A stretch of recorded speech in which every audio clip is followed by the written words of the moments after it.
Et dans un communiqué ce soir, la SMSP s'étonne du traitement médiatique réservé à cette affaire et précise que la Chambre ne relève pas d'irrégularité dans la présentation de ses comptes ni dans la gestion de la SMSP. Fin de citation. Retour sur l'Assemblée de la province des îles, budget supplémentaire, aide aux sinistrés des cyclones, modification du code de développement pour encourager l'entrepreneuriat au féminin.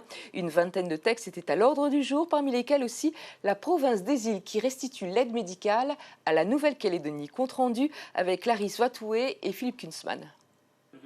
L'aide médicale est une compétence de la Nouvelle-Calédonie. Depuis sa mise en place il y a plus de 20 ans, la province des îles supporte seule les dépenses. L'aide médicale couvre 11 000 loyalsiens et coûte plus de 3 milliards à la collectivité. Budget contraint, contexte économique difficile, la province des îles cessera de financer cette compétence à compter de janvier prochain. Ça ne veut pas dire que nous, on ne s'occupera plus des gens.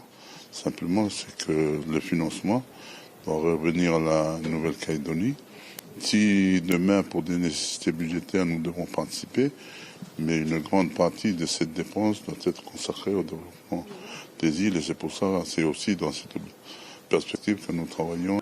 La province des îles cessera également le financement des hôpitaux publics et les frais liés au transport sanitaire, ambulance et VASAN. Le compte administratif et le compte de gestion en 2020 ont également été examinés. Il se chiffre à plus de 977 millions de francs. Les élus du Palika ont voté contre, une position pour alerter l'exécutif sur un certain nombre de points, notamment la hausse de la masse salariale. De 6%, qui fait passer cette dépense liée au personnel à 37,4% au lieu de rester inférieur à 36%. Donc certes, nous accompagnons avec bienveillance tous les projets de notre exécutif et de notre président.